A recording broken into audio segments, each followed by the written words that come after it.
Hey there, I'm Dayna Johnson, dental practice management expert, certified Dentrix trainer, and founder of Navoni, revolutionizing the dental industry through innovation and strategic leadership. It wasn't long ago that I lived in your shoes, navigating the daily challenges of managing a dental practice with the hopes and dreams of having a productive schedule, money in the bank, and getting home on time to my sweet daughter. After 25 years working in the dental practice and 17 years as a certified Dentrix trainer, I found my life's work, helping dental teams one-on-one, optimizing their systems and software. If you are looking to create the thriving dental practice you have always dreamed of and empower your high-performing dental team, you are in the right place. Let's get started. So this podcast, kind of last week and today, is for those of you who are going out of network this year. 2025 is the year we're going out of network. And so last week I talked a lot about kind of step one. What do I need to do to disengage this fee schedule or have it stop estimating based on me being in network? So first step, talked about last week. Today, I want to dive in a little bit deeper on how Dentrix estimates. And so if you're in network, we have those two methods I talked about last week. We have fee schedule method or allowed amount method. And if you are still in network, you should be using one of those two. And so if you think that we need to do full podcasts on each of those, I certainly can do that. I want to continue on my conversation about going out of network first. So right now I am going to continue the conversation about going out of network. So last week, if you were using the fee schedule method, now you have disengaged the fee schedule from the insurance plan. Or if you were using the allowed amount, you have now cleared out the allowed amount table from that plan. Okay, so I'm assuming that you have done one of those two things, depending on which method you were using. So now I want to dive in a little bit deeper of how do we get a better estimate?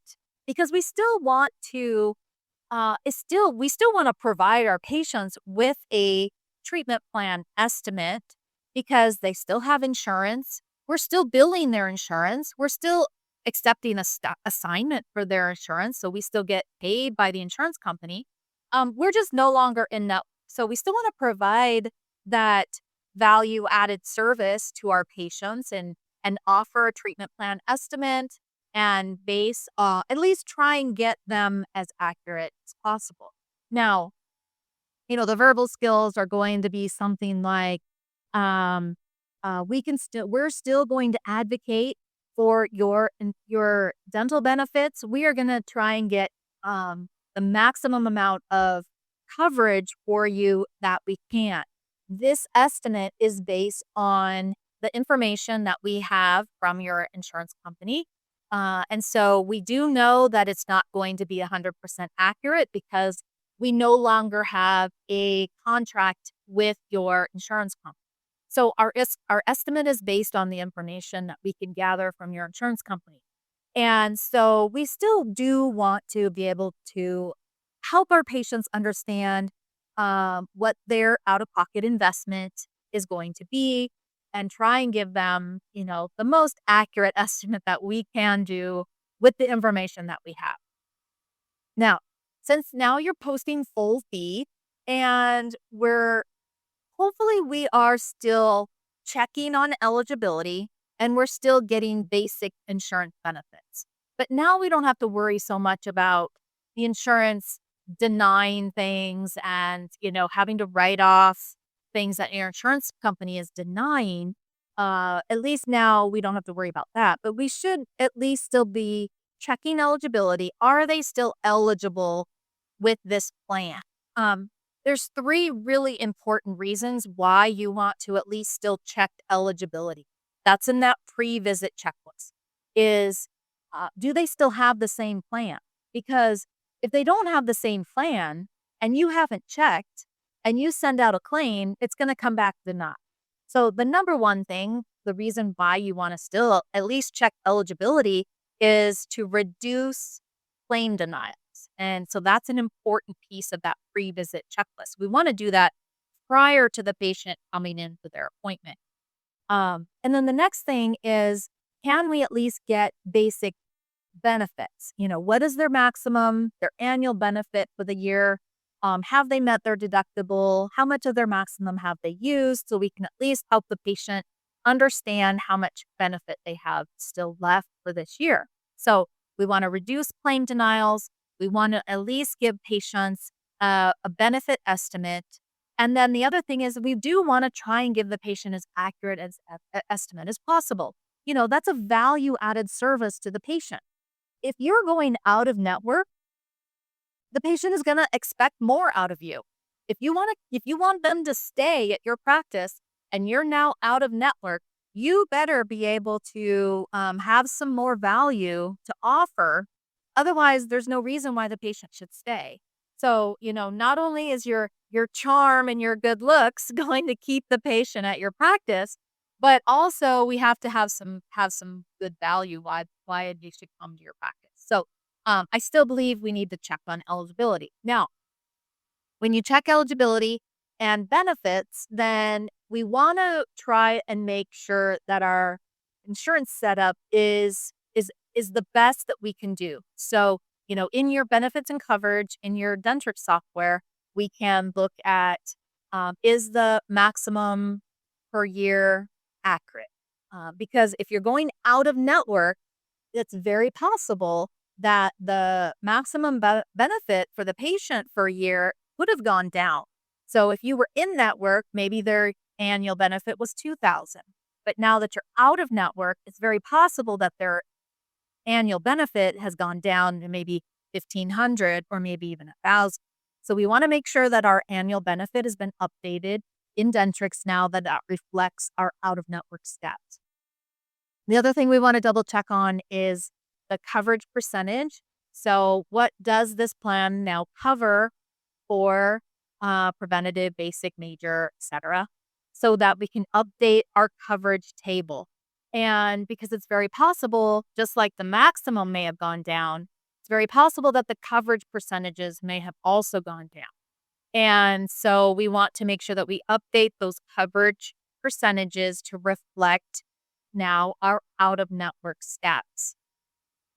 The other thing that we can start to do with being out of network is our payment table will really enhance your ability to give the patient a more accurate estimate. So, for example, if you're checking benefits and you see that, certain procedures are not covered, or maybe certain procedures are covered at a different, percentage, or maybe it is what do they call those? Well, I guess it's kind of a fee schedule plan. Maybe they cover a certain dollar amount on certain procedure codes. So anytime you know exactly how much the insurance plan is going to cover on a certain procedure code, that's where you want to use the payment table. The payment table is your best friend when it comes to being out of network. You can update the payment table in two different ways. One way is you just go into the benefits and coverage for that plan, and you can click on the payment table and you can add in procedure codes into the payment table. I love the payment table for posterior composite downgrades. So whether you're in network or out of network, the payment table is fantastic for posterior composite downgrades. So it's such a great tool there for giving you accurate estimates on downgrades.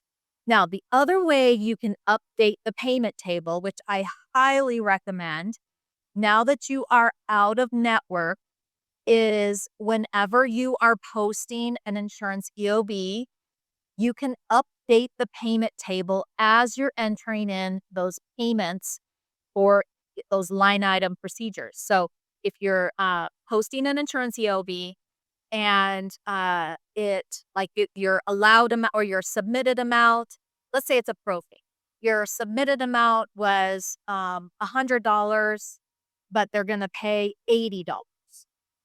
Okay, you can update the payment table so that now it will estimate $80 every single time any patient on that plan comes in for a prophy. Okay, same thing with crowns. Okay, you're posting an insurance EOB, your crown fee that you submitted was $1,000.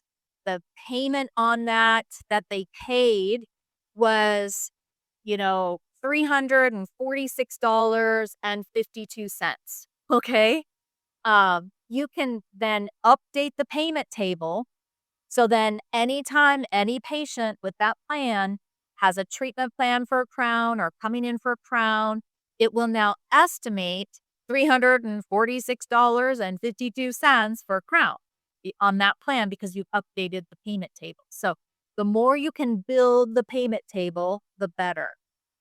Now, just a couple cautions when you are posting an EOB and you're updating the payment table. Never update the payment table if that particular patient's payment has been applied to their deductible, because that's really not an accurate representation of how much that plan pays on the crown. Also, if the patient has gone over their maximum, so the amount that they're paying on that crown is lower because the patient has gone over their maximum. Also, don't update the payment table because that's not an accurate representation of how much that plan would pay towards a crown. So those are just two cautionary things. The other thing, when you are posting the EOBs and you're posting to each procedure code line item, you have the option to update the payment table or the allowed amount table. Okay. Now that you're out of network, you will never, never, never use the allowed amount. Okay. So that's also something to remember. That will help you to start building a better estimating process for Dentrix, because Dentrix knows how to do math. We just have to give it the information that it needs. Now, another thing that you could start doing now that you're out of network is you can reduce the coverage percentages if you want to do that as well. Now, it's not going to be accurate. It's not going to be as accurate, but at least you do know that now that you're out of network, insurance companies are probably going to pay at least 10 to 20% lower than when you were in network. So if when you're getting benefits and coverage, if it says that they pay 80% on preventative being out of network, I mean, it could be 70% or 65%. In actuality, it's probably lower than that. I would much rather collect more from the patient and owe them money with a refund than have to try and chase the patient down with a billing statement after the fact. I would much rather do that. So I would much rather overestimate and owe the patient money. They'll be happy that you overestimated and that you owe the patient money than if you're trying to then backtrack and try and collect more because the insurance company paid less. So just one tip there. Another thing I would recommend being out of network is, because your estimates are not going to be 99% accurate like you're used to when you were in network, is make sure you get a credit card on file. So if you're using Dentrix Pay, you can put a credit card on file so that if the insurance payment comes back different than you had it anticipated and the patient owes, another $7.52, then you have the authorization of the patient to just charge their credit card. So I would highly recommend that. That is just a standard operating procedure in this day and age. We cannot have lingering balances on our accounts receivable. It's just we can't afford to do it. Our profit margins are lower than they've ever been, and our we just can't afford to hold on to balances and send billing statements. It's not profitable for our practices anymore. So we have to have a credit card on file so we can um, just charge the card when the patient does have a additional balance that they weren't expecting. Did you know that you could increase your team's productivity by up to 200% if you had a formal team training program in place? And businesses that do have a formal team training program in place also enjoy up to a 24% increase in profit margin. If you want to learn how and book a call with me, click on the show notes and book a free discovery call with me, and we will talk all about it. I do want to talk about, like, if you go into the treatment planner, and you can get a little tutorial of how Dentrix is estimating. So, now that we kind of have to double check, is this estimate as accurate as I can get it? You can go into the treatment planner and look at that treatment plan case. It'll show you all the procedures that are in that case. There's a little arrow. If you open up that little arrow, it'll open up a little tutorial as to how it's pulling that estimate. And so now that you're out of network, you may find things like maybe this plan is still pulling from the allowed amount. And that's why the estimate is not accurate. So you need to go in and clear out the allowed amount, or maybe it's pulling from a fee schedule. So, you are going to find those things. If this is like new for you for being out of network, you will find those things that are happening. So that's just a really good way to kind of troubleshoot if you think that the estimate just doesn't look quite right. So that's another little tip I wanted to give you. All right, my friends. I know that was probably a lot, and if you are interested in like learning more, like you want a video lesson on, I hear what you're saying, Dana, but I need to see it. I need to really watch a video lesson, or I need to see it live. We have a course in our Navoni membership. It's Dental Insurance 101. It goes through, we have video lessons on being in network, using fee schedules, using allowed amounts. If you're out of network, here's how you can make your estimates as accurate as possible. We have a Dental Insurance 101 course. It's one of our signature courses, and it comes with a workbook. And so it's just a really good deep dive into insurance, everything you need to know about insurance and managing claims and all of it. I would love to get you into our membership and have you go through that course. Once you get into the membership, of course, you have access to all of our premier courses and all of our webinar recordings to help your office and your team members optimize your software as much as possible. So reach out to me if you're interested in that. We have just book a free discovery call with me so we can talk a little bit more about your practice and your goals. So, all right, I'm out of time. I'm going to let you go, get back to your office, or, back from lunch, or whenever you're listening to this podcast. Thank you so much for spending time with me. I really appreciate your time. And I look forward to watching your journey of becoming a high performing